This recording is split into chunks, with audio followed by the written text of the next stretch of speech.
What's up, man? Not much. Welcome back. Yeah, had we are back. 12-day hiatus since our last episode. Mm-hmm. What you been up to? Not much. Just trying to find a job. We'll get into that a little bit later, but there's some pretty big updates into what my plan is.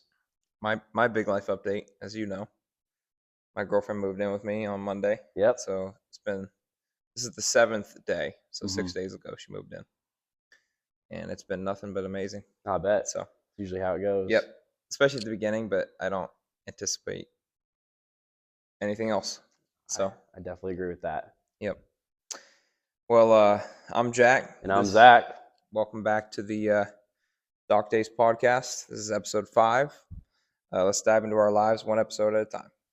Yeah. So tell me about the whole process of your girlfriend moving in with you, because in the confines of a normal relationship, it's a pretty big step to do, especially with how early it is for you guys. So I think it's the right move for you guys, because I don't think your relationship is normal. I think you guys have a really special relationship. Yeah, it definitely is something that I didn't believe in until it happened. Mm-hmm. And it really was like a love at first sight thing. And we only met 5 months ago. Yeah. It's already been 5 months. Man. 5 months. But yeah, man, it's been nothing but great. And there was never in my mind, and it seems in hers, never to be a doubt whether it was a good decision or not. And she starts her job tomorrow. She's going to work at this coffee shop. Nice. Perfect for her. That's what she wants to do. Mm-hmm. And everything's just been perfect, man. That's all I can say. Yeah, I love it.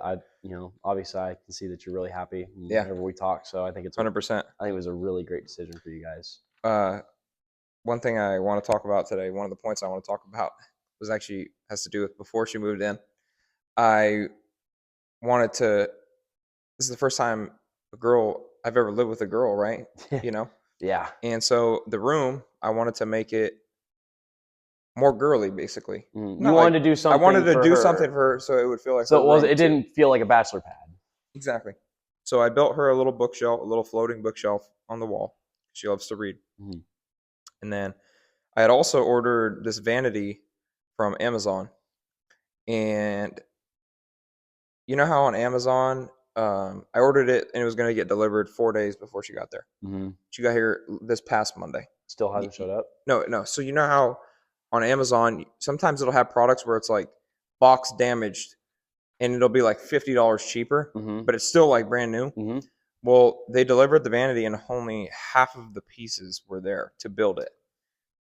So my first reaction was, I had to go to work like in 20 minutes when I picked up the vanity. I was trying to like start putting it together a little bit. My first reaction was just pure anger. Like what the hell? Because I was so excited to do this thing for her. And now you feel like you're gonna be letting her down. Now I felt like I was that she didn't even know was a thing. I knew I wasn't exactly. Yeah, I honestly did feel like I was letting her down, even though she had no clue that it was even going to happen. So I sat there literally in pure anger, called Amazon, and I realized I was on the phone with this guy, and I was pissed. I wasn't being a dick to him or anything, because I knew it wasn't his fault. It's not his fault. But the only options were I have to return it, and it was this huge box, so I had to put everything back in the box, wrap it up, bring it to the UPS store, or they're going to give me 30% of my money back.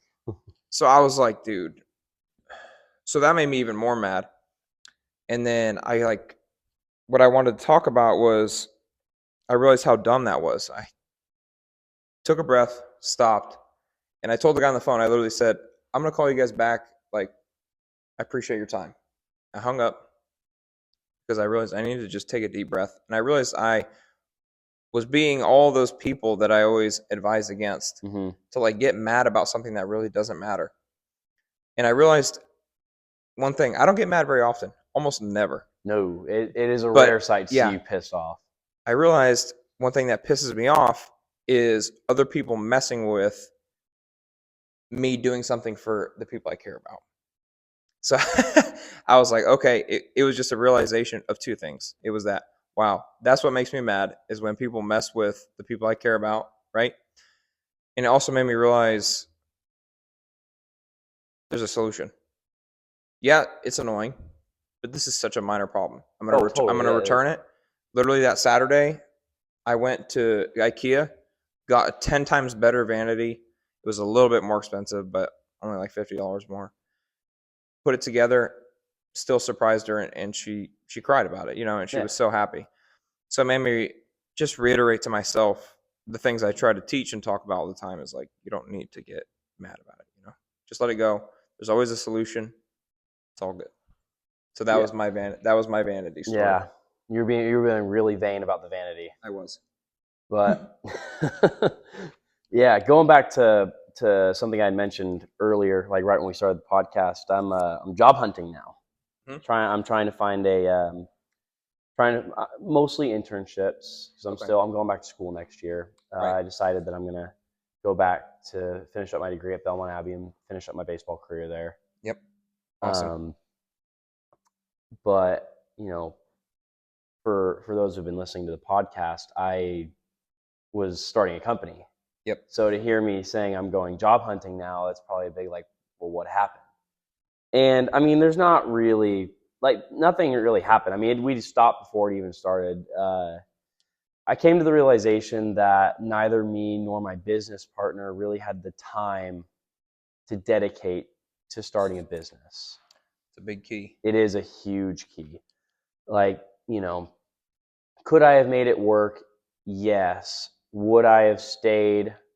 Would I have been really struggling for a while because I am broke? Yeah, it definitely would have been a struggle. But, that wasn't so much of a concern for me as it was for my business partner. Because my business partner, has a girlfriend that he lives with. He has an apartment that he's got to pay for. He's got bills. He's got like real world things. He can't just go quit his job that he works Sure. to go run off and do this startup. So as you guys can tell, real quick, I'm sorry, Mm-hmm. we're obviously not back out there, but we're in the new construction, obviously, of the Mm-hmm. house. My allergies are hitting me here 10 times worse than they ever have on the water. Yeah, they're getting me a little bit as well. My allergies been killing me. But go ahead. Sorry. But no, you're good. Back to what I was saying.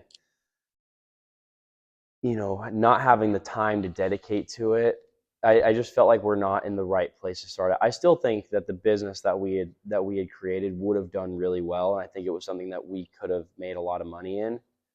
But I just don't think it's the right time, and I feel like the timing portion of it is so big when you're starting something like that because Yeah.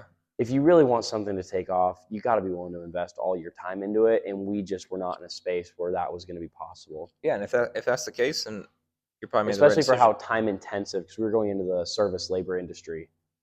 Yeah, it is And yeah, that is the if you do definition not of time. have a lot of time to invest into a company like that, you are not going anywhere.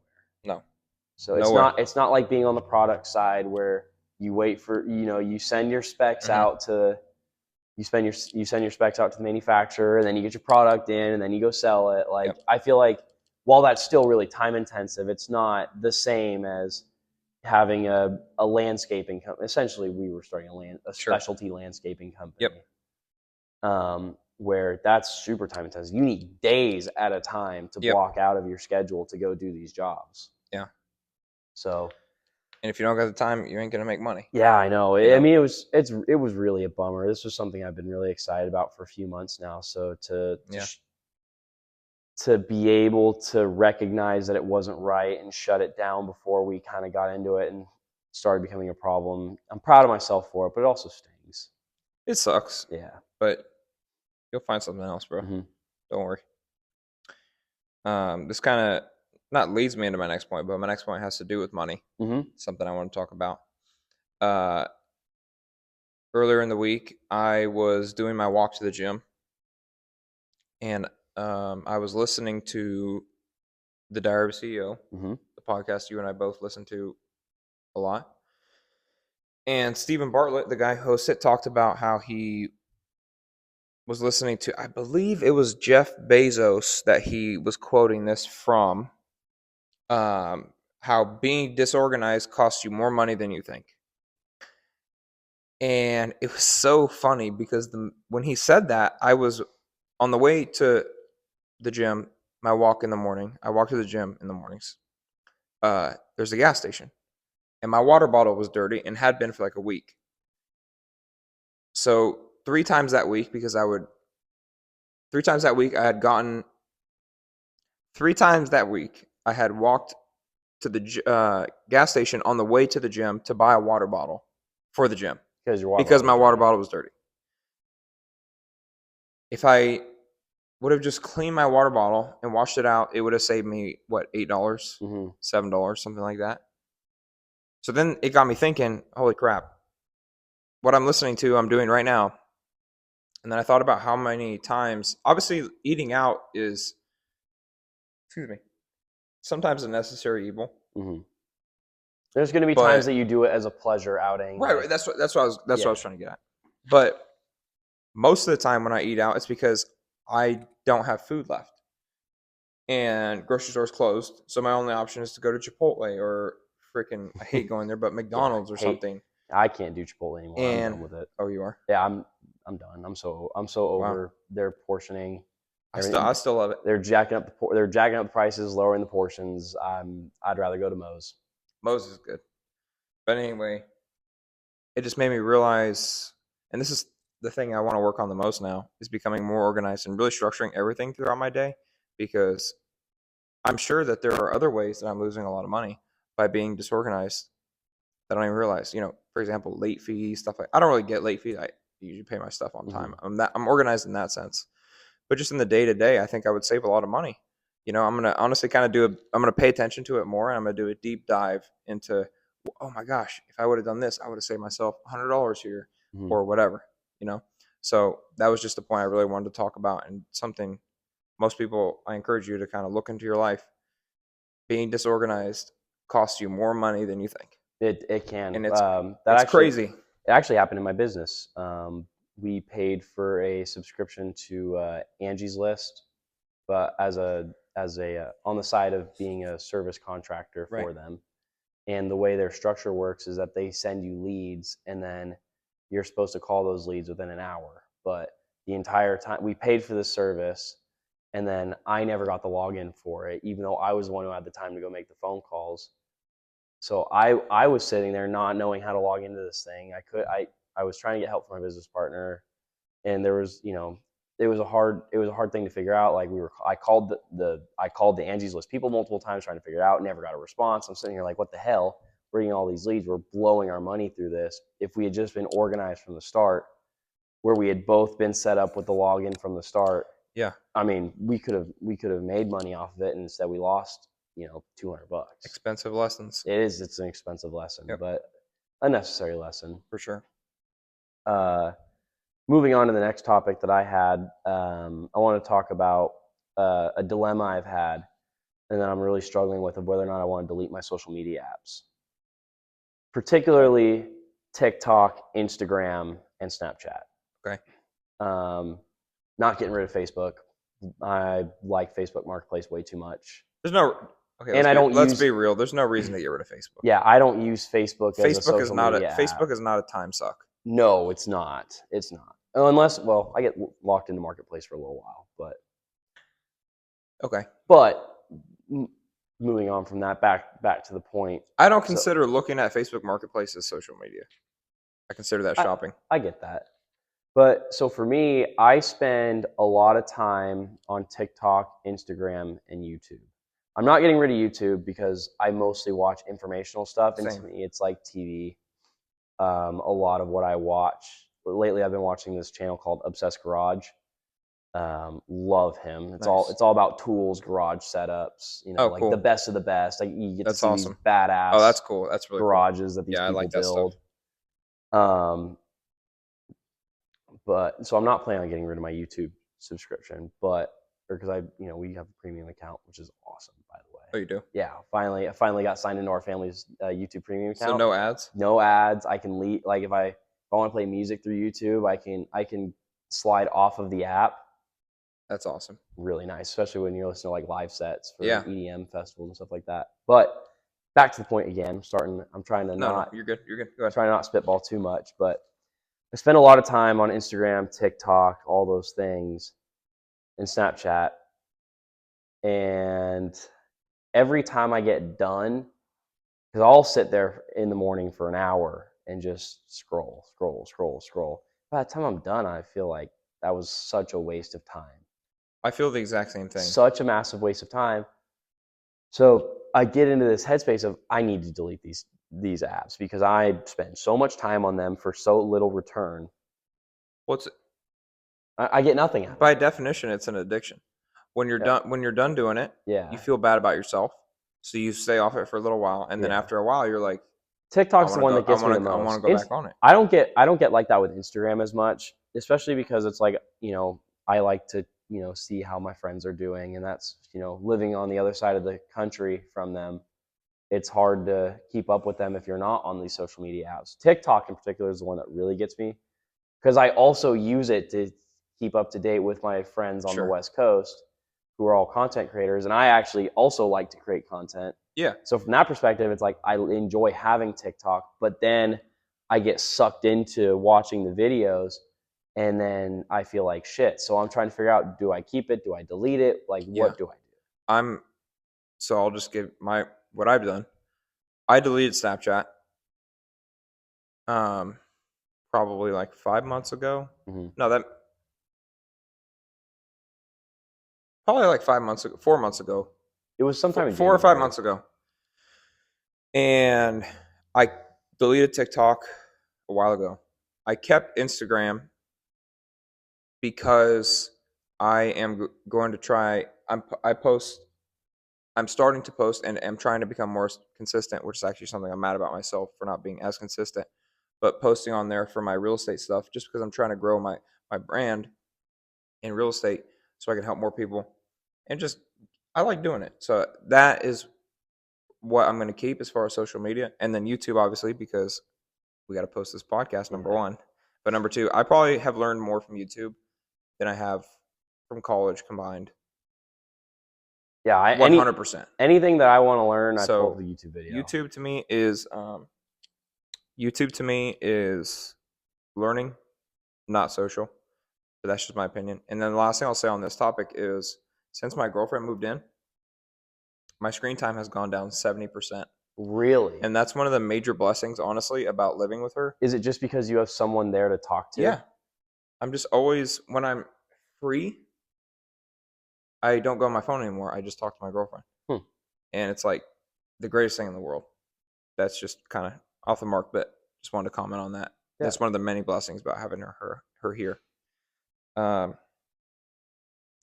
the last note I have for today is something that I was thinking about quite a bit, and something I thought about a lot is you don't have to be liked by everyone. No.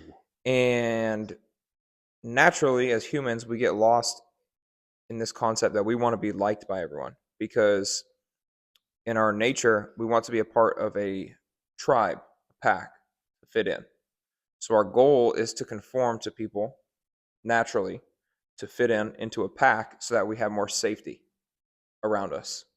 That's our natural drive, is to fit in, right? Yeah. So if you can overcome that, if you can realize if I'm completely alone, I'm going to be safe. This is a new society. We're not living in a tribal era. This is a very developed first world society.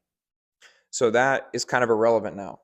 It's not irrelevant. You need to have people around you to support you. But I'm just saying, if you don't fit in with everybody, if not everybody likes you, you're not going to die. You Yeah. don't need that to survive. Yeah, that was something I really struggled with growing up, Mm-hmm. especially being a part of a baseball team, which can be a pretty toxic environment Yeah. if you are not a normal baseball player, it can be a pretty toxic environment. And that was something I really struggled with even through my first couple of years of college, where I would get really butthurt if somebody didn't like me, which is weird because I had like this split of like I wasn't gonna conform to be like my teammates, but I also got upset that I wasn't like them, Sure. or I got upset that they didn't like me for who I was. And then, you know, last year when I was at Wingate was the first year where I really was just like, look, I'm me. I'm going to be me, and I'm going to be unapologetically me. If you like me, that's great. If you don't like me, I don't care. And there it was met with a lot of mixed feedback. The guys who loved me loved me. The guys who didn't like me really didn't like me. And then when I came to Belmont, I did it the same, but I was much more happy about it. Like I was me. I was comfortable being me. I was like, I just put myself out there, and now I've made some awesome friends from it. And even the guys who don't particularly like me, they're still like, he's still a good dude. They I still think I'm a good person, but they just, they're like, he just gets on my nerves, and I get that.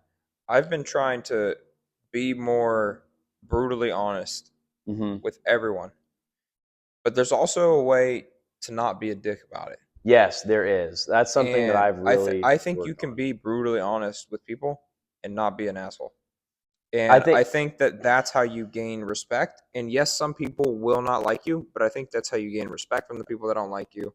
And that's how you build better relationships and create a better life for yourself because you're doing what you want to do. it also depends on the person, because there will always be people where even if you're brutally honest to them and you do it in the nicest way possible, they're still going to think that you're a dick and you're wrong. In my opinion, that's a reflection on them. Oh, 100%. No, I'm not saying that it's not. 100% that's a reflection on them.